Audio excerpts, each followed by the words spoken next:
Alabemos al Señor, alabemos al Señor. Alabemos al Señor,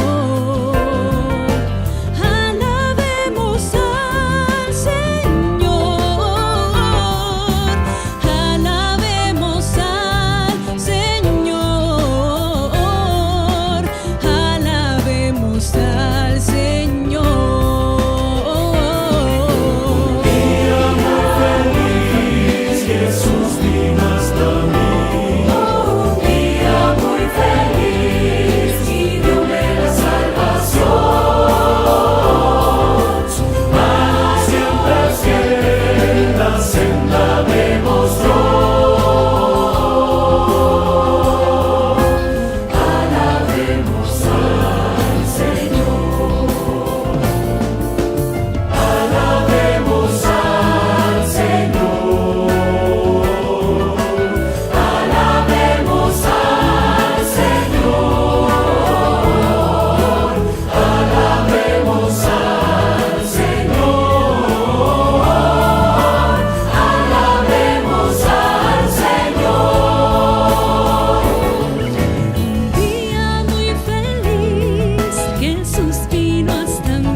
días, hermanos, Dios les bendiga. Bienvenidos en esta mañana a la casa del Señor. Ya como ustedes saben, estamos haciendo siempre nuestras reuniones virtuales y en esta oportunidad también vamos a compartir la palabra del Señor.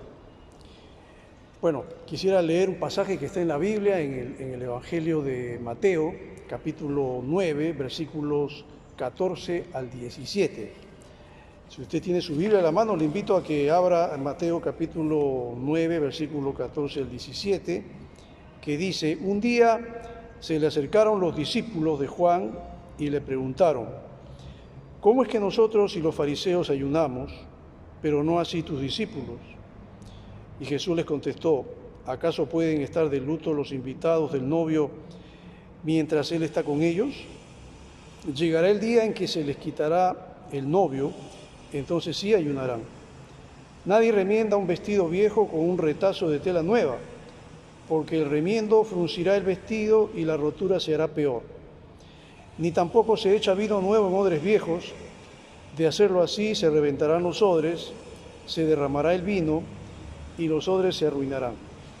Más bien el vino nuevo se echa en odres nuevos y así ambos se conservan. Bien, he leído el Evangelio de Mateo capítulo 9, versículo 14 hasta el versículo 17, y sobre este pasaje vamos a basar la reflexión de esta mañana. El título del tema es la pregunta sobre el ayuno. Quisiera invitarles, hermanos, para hacer una palabra de oración antes de poder empezar con la reflexión. Oremos. Gracias te damos, Señor, en esta hora. Gracias por darnos este día de vida, de salud, y tener este momento especial también, Señor, para poder acercarnos a tu presencia y poder disponer nuestros corazones y abrir tu palabra, Señor. Pedirte que tú nos bendigas, nos hables a través de ella.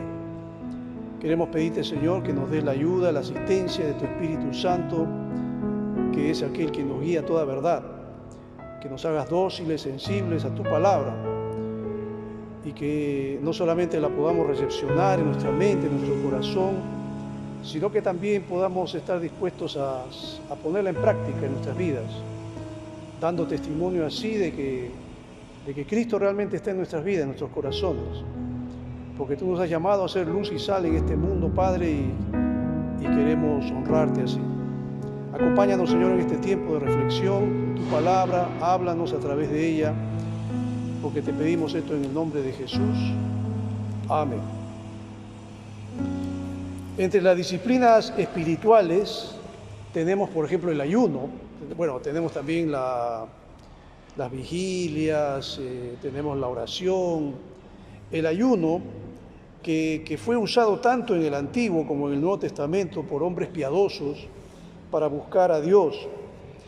Y yo creo que solamente esto es posible cuando una persona tiene un vínculo con Dios, porque de otra manera sería difícil.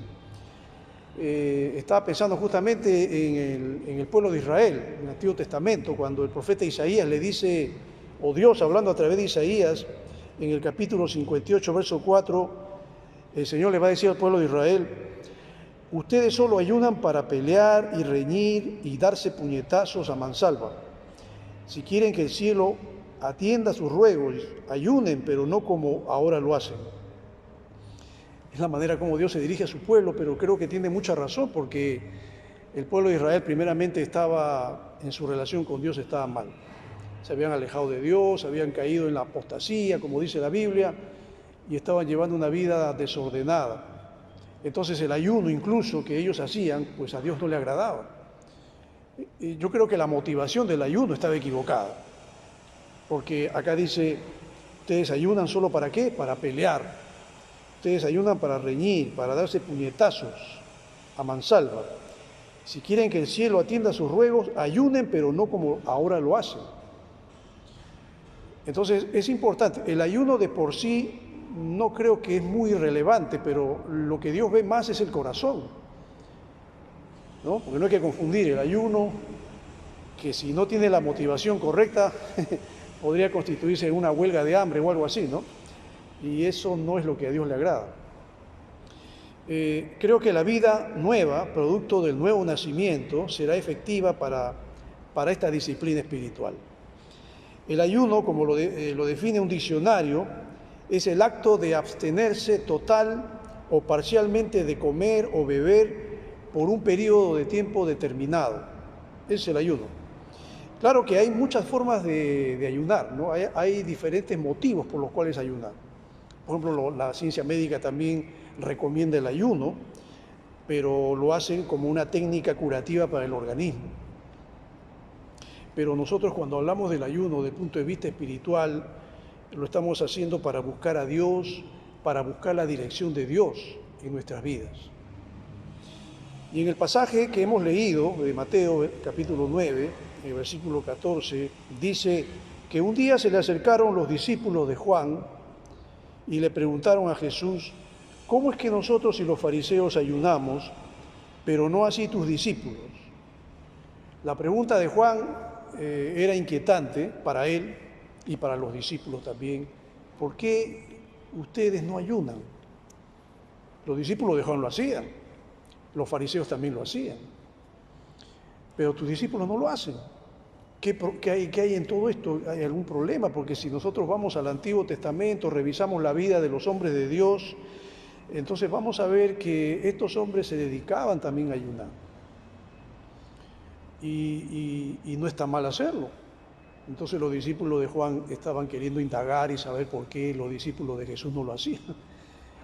Más bien veían que Jesús era invitado a veces a reuniones, convites, reuniones sociales, comían, los discípulos estaban allí, y bueno, no está mal eso, pero también los discípulos de Juan querían ver algo más que eso, ¿no? Querían ver algo así como el acercamiento de estos discípulos de Jesús hacia Dios a través de una de las disciplinas, como es el ayuno. Yo quiero destacar algo importante, que el judío en ese tiempo, como la Biblia nos enseña, eran muy dados a esta práctica. Entonces Jesús les va a contestar ahí en el versículo 15 y va a decirle, y bueno, les va a hacer con una pregunta primeramente: ¿acaso pueden estar de luto los invitados del novio mientras él está con ellos? Llegará el día en que se les quitará el novio, entonces sí ayunarán. Bueno, en realidad Jesús les está hablando así de una forma un tanto figurada, pero creo que el Señor está diciendo algo muy importante aquí. El Señor Jesús se compara a sí mismo con el novio, ¿no?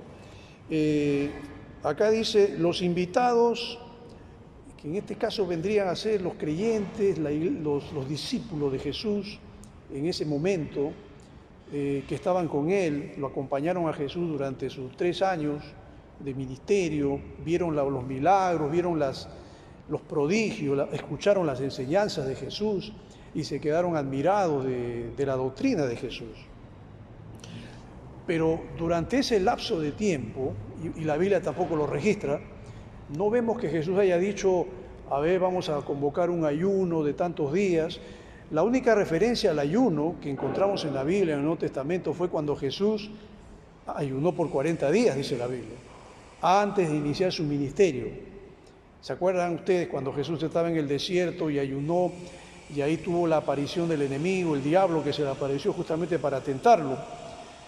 Pero Jesús, fortalecido espiritualmente en el Señor, aunque él, bueno, la Biblia dice que físicamente estaba exhausto porque tenía hambre, pero Jesús estaba fortalecido para poder enfrentarse al príncipe de las tinieblas. Y en las 3 ocasiones que el diablo quiso tentarlo, pues no logró su objetivo y tuvo que salir de allí. Después de allí no vemos otra referencia que, por lo menos en los discípulos, que hayan ayunado. Entonces, seguramente que esto debe haber inquietado también a los discípulos de Juan cuando le hicieron la pregunta. Pero Jesús va a decir algo acá, versículo 15: llegará el día en que se les quitará el novio, entonces sí ayunarán, dice Jesús. Y claro que está haciendo referencia a que Jesús no va a estar toda la vida con ellos, Jesús se va a tener que ir algún momento, y ya el Señor mismo ya les había dado en algunos momentos evidencias de que Él se iba a ir, no va a estar toda la vida acá en la tierra. Entonces recién allí, cuando ya Jesús se va, allí recién van a empezar a ayunar. Bueno, y es así, creo yo, porque ahora Jesús ya no está con nosotros físicamente hablando, Su presencia espiritual nos acompaña, pero ya Él no está físicamente como en ese momento en que los discípulos lo podían ver cerca, podían conversar con Él, podían preguntarle. Ahora ya no es así. Ahora ayunamos porque, como dije, no tenemos a Jesús aquí en la tierra para consultarle, para pedir su dirección, pero esta disciplina espiritual nos ayuda justamente para la búsqueda de Dios, una búsqueda intensa, y así podamos ver la respuesta de Dios. El ayuno principalmente tiene que ser usado para temas espirituales, principalmente digo, no digo que no se pueda ayunar para otras cosas, siempre y cuando el objetivo del ayuno sea para honrar y glorificar a Dios. El ayuno era una práctica, como dije, frecuente en los hombres de Dios.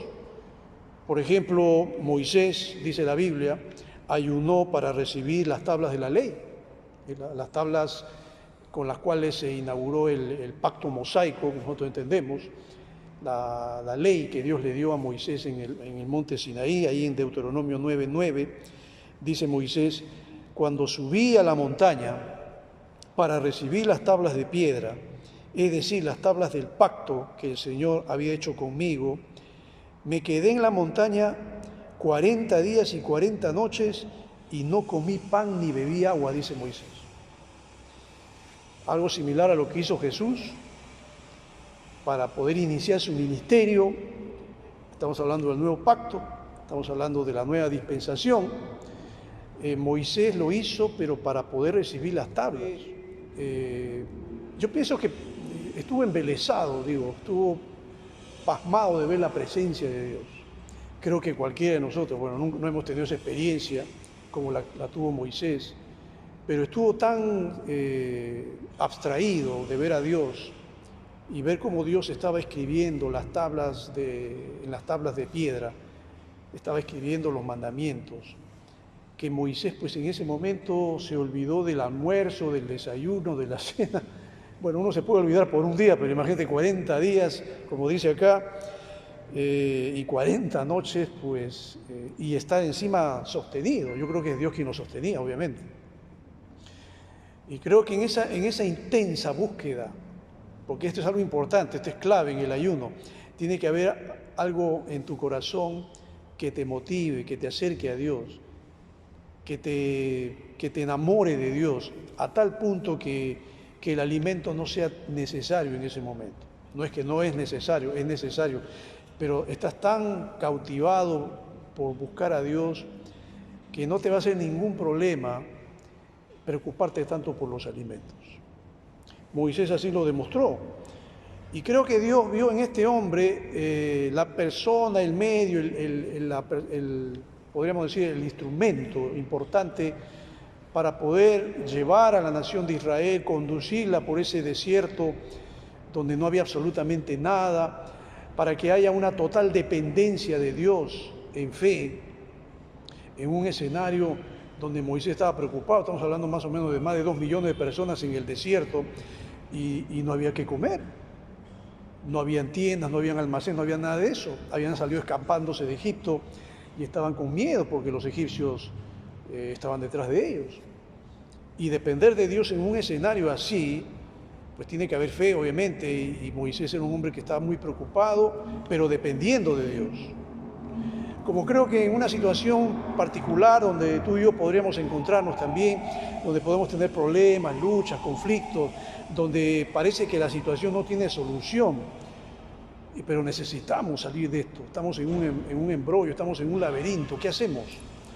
Es allí, creo yo, cuando Dios te llama, me llama a mí, a poder acercarnos en una búsqueda intensa, y el ayuno se presta para eso. La Biblia dice que David también ayunó por su hijo moribundo. Ahí en 2 de Samuel, capítulo 12, versículo 22-23, dice: David respondió: es verdad que cuando el niño estaba vivo yo ayunaba y lloraba, pues pensaba, ¿quién sabe? Tal vez el Señor tenga compasión de mí y permita que el niño viva. Pero ahora que ha muerto, ¿qué razón tengo para ayunar?, dice. ¿Acaso puedo devolverle la vida? Yo iré a donde él está, aunque él ya no volverá a mí, dice David. Si nos ubicamos un poco en el escenario, te vas a dar cuenta que David había tenido una relación ilícita con una mujer que era esposa de otro hombre que se llama Betsabé, tuvo relaciones con ella y fruto de esa relación fue este niño que nació. Y al marido de esa mujer lo mandó a la muerte, a Urías Eteo. Fue algo que a Dios no le agradó para nada. Pero el niño que nació, que podríamos decir que era una víctima inocente, ese niño en realidad no tenía la culpa, pero la voluntad de Dios era sacarlo de acá, de este mundo, quitarle la vida. Entonces David tomó la decisión de ayunar. Y como bien lo dice acá, yo ayunaba, lloraba, dice, ¿no? Lloraba por el niño, porque él quería que el niño viva. Y él dice, ¿quién sabe? Tal vez el Señor tenga compasión de mí y permita que el niño viva. Bueno, la Biblia dice que Dios se lo llevó al niño. El niño no vivió, no sobrevivió. Entonces David dijo, ya no hay razón para seguir ayunando. Cuando sus funcionarios que estaban cerca le dijeron, bueno, querían decirle que el niño había muerto, pero David ya parece que había intuido y dijo, ¿el niño vive o no vive? No, se ha muerto. Y entonces David se levantó, se lavó, se cambió, pidió que le sirvan de comer y esto le extrañó a la gente que estaba allí y justo hace esta declaración. Si el niño ha muerto, ¿ya para qué tengo que ayunar? Ya no voy a hacer nada. El niño ya se fue y más bien yo voy a ir algún día donde está. Es la respuesta que él da. Y obviamente que en el Nuevo Testamento vamos a encontrar que los apóstoles también ayunaron. Claro que ellos tenían un encargo, tenían una labor muy importante. Ellos tenían en la mente y en el corazón la gran comisión que el Señor les dio, ¿no? Ahí en el capítulo 13 de Hechos, el versículo 1 al 3, dice, en la iglesia de Antioquía eran profetas, maestros, Bernabé, Simeón, apodado el Negro, dice acá, pero en otra versión dice Níger, Lucio de Cirene, Manaén, que se había criado con Herodes el tetrarca, y Saulo. Y acá dice, mientras ayunaban y participaban en el culto del Señor.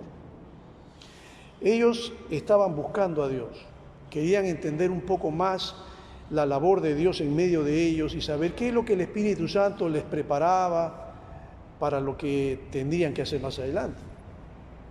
Es aquí donde el Espíritu Santo va a hablar y va a decir, apártenme ahora a Bernabé y a Saulo para el trabajo al que los he llamado. Así que después de ayunar, orar e imponerle la mano, lo despidieron. Y es así como Pablo y Bernabé empiezan su primer viaje misionero. Y a partir de entonces, Saulo va a entender que la misión que Dios le había dado era ser apóstol entre los gentiles. Él siendo judío, él pensaba que su labor iba a ser igual que los demás apóstoles, predicar entre los judíos. Es verdad, lo hizo, pero después descubrió que Dios quería usarlo a él más fuera de la antigua Palestina, viajando por Europa, por Asia, por varios lugares, fundando iglesias. Allí Dios lo usó más. Tuvo más éxito, podríamos decirlo así, en esa labor que él hizo. Por eso que Pablo hizo 3 viajes misioneros. Y fue justamente cuando él trataba de comprender qué es lo que Dios quiere hacer con su vida. Me pongo a pensar, hermanos, que si nosotros también necesitamos entender cuál es la voluntad de Dios para nuestras vidas, qué es lo que Dios quiere hacer con nosotros, cuál es el plan que Dios tiene, porque Dios tiene un plan para tu vida, Dios tiene un plan para mi vida. Tal vez hay una nebulosa en la mente, no lo entendemos, no comprendemos. Señor, yo estoy en este mundo, pero ¿para qué estoy en este mundo? ¿Qué es lo que tú quieres hacer con mi vida o para qué me has llamado? Sí, si tú y yo buscamos a Dios intensamente, como lo hacían los apóstoles, yo creo que Dios nos va a dar una respuesta. Y Dios te va a aclarar el panorama y Dios te va a indicar qué es lo que tú tienes que hacer aquí. Bien, entonces a partir del versículo 16, vamos a ver que el Señor va a hablarle a los discípulos de Juan, siempre en ese lenguaje alegórico que usa Jesús, que parece que no tuviera relación con lo que estaba diciendo, porque estamos hablando del ayuno. Pero en el versículo 16 Jesús va a decir, nadie remienda un vestido viejo con un retazo de tela nueva, porque el remiendo fruncirá el vestido y la rotura se hará peor, dice. Bueno, si nosotros tratamos de meditar, tratamos de reflexionar sobre lo que está diciendo Jesús, Jesús está hablando de un vestido viejo. Está diciendo acá que si yo le pongo a ese vestido viejo un retazo de tela nueva, pues no va a quedar. Porque si alguien luego jala ese retazo, la rotura se va a hacer peor y se va a malograr todo el vestido. Y obviamente que también en el versículo 17 va a decir algo diferente. Ni tampoco se echa vino nuevo en odres viejos. De hacerlo así se reventarán los odres, se derramará el vino y los odres se arruinarán. Más bien el vino nuevo se echa en odres nuevos y así ambos se conservan. Yo mientras estaba meditando en este pasaje, estaba pensando, y Señor, ¿qué tiene que ver esto, el vino, qué tiene que ver el vino nuevo y el odre, y los odres nuevos y el vestido viejo? ¿Qué tiene que ver con el ayuno? ¿Habrá alguna relación? Cristo viene a ser como el vino nuevo que debe echarse en un odre nuevo. El vino nuevo que menciona acá Jesús vendría a ser el mismo. Es lo que Dios quiere hacer en tu corazón, en tu vida. Es necesario entonces que tú experimentes el nuevo nacimiento. Es necesario que el vino nuevo entre en el odre nuevo. De otra manera, muy difícil. No se puede tener a Cristo en el corazón, pero seguir llevando una vida de pecado, una vida de desobediencia a la voluntad de Dios. Es difícil, digo yo. Pero es lo que mucha gente quiere hacer. Hay muchas personas que quieren todavía, como dije hace un momento, seguir llevando un estilo de vida pecaminoso, congraciarse con el mundo, seguir un estilo de vida mundano, pero también quieren estar con Cristo, quieren que Cristo les bendiga, quieren que Cristo les ayude, los prospere, les dé todo lo que ellos quieren y necesitan. Creo que cuando una persona empieza a leer la palabra, cuando una persona empieza a escudriñar las Escrituras, cuando una persona empieza a meterse al texto bíblico, entonces vamos a entender mejor el pensamiento de Dios, vamos a entender mejor la doctrina de Cristo. Y sin necesidad de que a uno le obliguen y le digan, mira, tú tienes que dejar esto, debe dejar de tomar, dejar de fumar, debe dejar de ir a fiestas, debe dejar de estar llevando una vida doble. Creo que el Espíritu Santo va convenciéndolo a uno mismo, va persuadiéndolo a uno mismo de que tiene que dejar todas esas cosas que lo están dañando moral y espiritualmente para empezar a entablar una relación con Dios verdadera, que sea agradable. Y esa persona va a empezar a cambiar su corazón y va a querer vincularse con Dios y va a buscar la santidad, porque la Biblia dice que sin santidad nadie verá al Señor. Cristo viene, como ya mencioné, a ser como el vino nuevo que debe echarse en un odre nuevo, que representa el nuevo nacimiento. En el odre nuevo, en nuestra nueva naturaleza, regenerada por el poder de Dios, entrará Cristo y así nuestra comunión con Él será estable y duradera. Pero Jesús dijo, y Jesús lo dice, y Pablo lo va a remarcar cuando dice que en Cristo Jesús somos una nueva creación. Según de Corintios 5:17, Pablo va a decir, por lo tanto, si alguno está en Cristo, es una nueva creación. Es un odre nuevo. Lo viejo, dice, ha pasado, ha llegado ya lo nuevo. La vida vieja, tu estilo de vida, las costumbres mundanas, todo lo que hacías antes, todo eso ya Dios lo olvidó, Dios lo perdonó. Ahora el Señor va a querer que tú empieces algo nuevo, una experiencia nueva, adquieras una nueva actitud, un estilo de vida que vaya de acuerdo con la voluntad del Señor. Y claro que si Dios está en tu corazón, me parece que tú estás entendiendo esto. Tú mismo vas a buscar llevar una vida que sea honrosa y agradable ante los ojos de Dios. El odre nuevo, como dije, representa el nuevo nacimiento que es necesario para entrar al reino de Dios. Al reino de Dios no van a entrar los que tienen el vino nuevo en odres viejos. Al reino de Dios van a entrar aquellos que tienen el vino nuevo en odres nuevos. Y Juan 3:3 va a decir, Jesús dijo, de veras te aseguro que quien no nazca de nuevo no puede ver el reino de Dios. Esto lo dijo Jesús. El que no nace de nuevo, esto se lo dice Jesús a Nicodemo, el que no nace de nuevo, el que no se vuelve un odre nuevo, no puede ver el reino de Dios. ¿A quién se lo dijo? Se lo dijo a un religioso, se lo dijo a un maestro de la ley que era Nicodemo, pero que no entendía lo que era el nuevo nacimiento. Por eso es que Jesús se lo va a decir así de una forma clara, como te lo está diciendo a ti, me lo dijo a mí, y es la manera como Dios espera de nosotros. Bueno, a manera de conclusión, una vida nueva debe estar a tono con la voluntad de Dios y sólo así las prácticas de las disciplinas espirituales serán efectivas. Ahora comprendo que el ayuno, como mencionamos hace un momento, tiene razón de ser en una vida nueva, tiene razón de ser en un odre nuevo. Porque el ayuno lo puede practicar cualquier persona, pero la motivación puede ser diferente. La ciencia médica también recomienda el ayuno. Estaba leyendo la vida de Mahatma Gandhi, que tú sabes que Mahatma Gandhi también se llama alma grande, era un hombre que cuando estaban bajo el dominio inglés, los ingleses abusaron de ellos, los dominaron y bueno, se apoderaron de su riqueza y todo ello. Pero Gandhi ya estaba cansado de todo eso y él quería que la India sea un país independiente y que ya no tenga ya el yugo opresor que por muchos años los habían dominado. Y los ingleses pues entraban con la violencia, con la fuerza, mataron a muchos y así es como los dominaron. Pero Gandhi, ¿qué hizo? Él empleó un arma.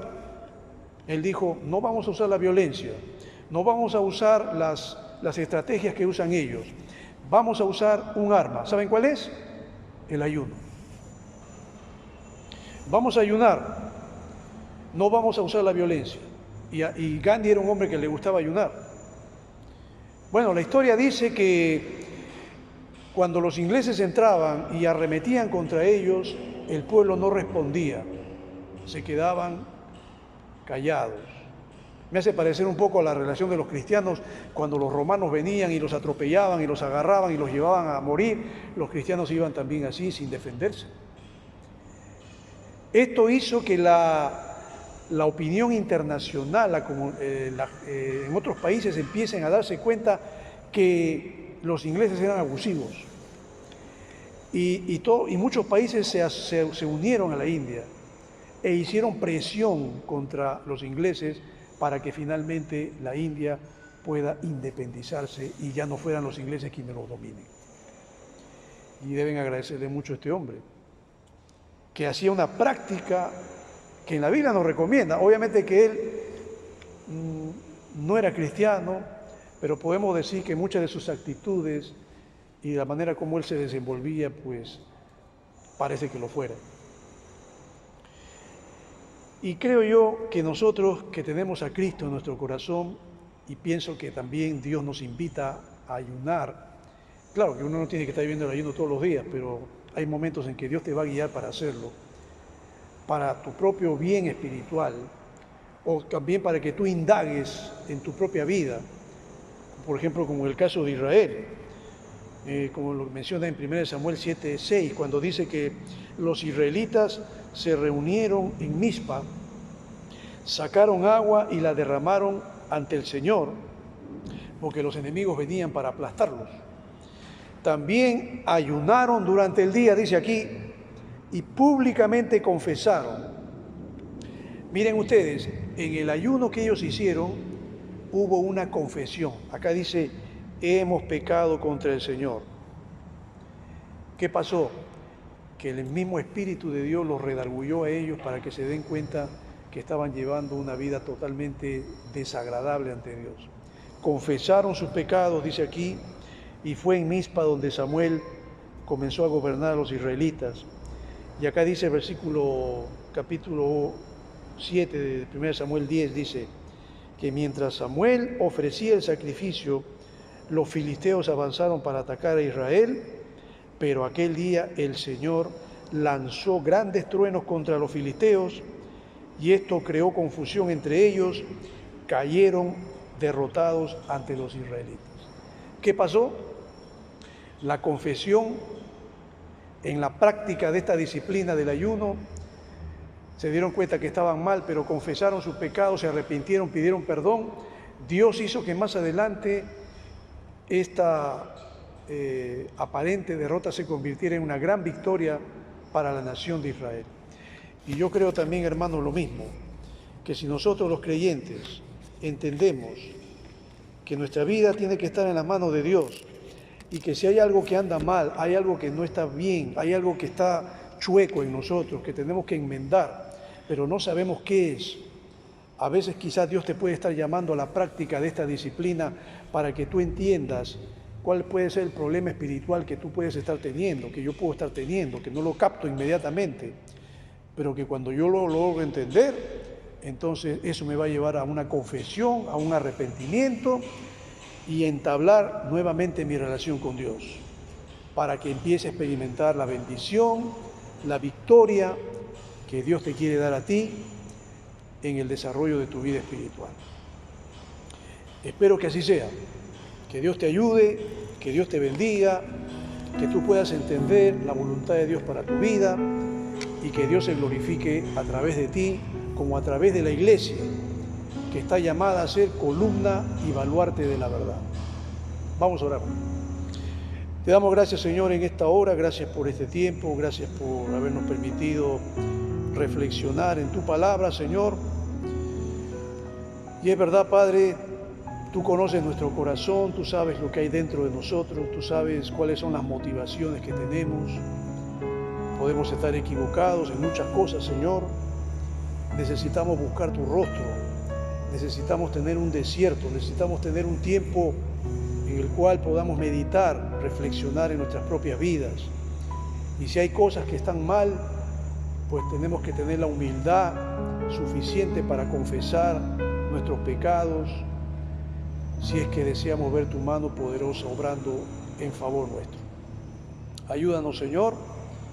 Solo espero que tu palabra pueda hablar al corazón de cada uno de mis hermanos que están escuchando esta prédica y que seas tú mismo motivándonos a llevar una vida de santidad como tú lo esperas. Te agradecemos, Padre, oramos y te pedimos todo esto en el nombre de Cristo Jesús. Amén. Muy bien, hermanos, que el Señor les bendiga.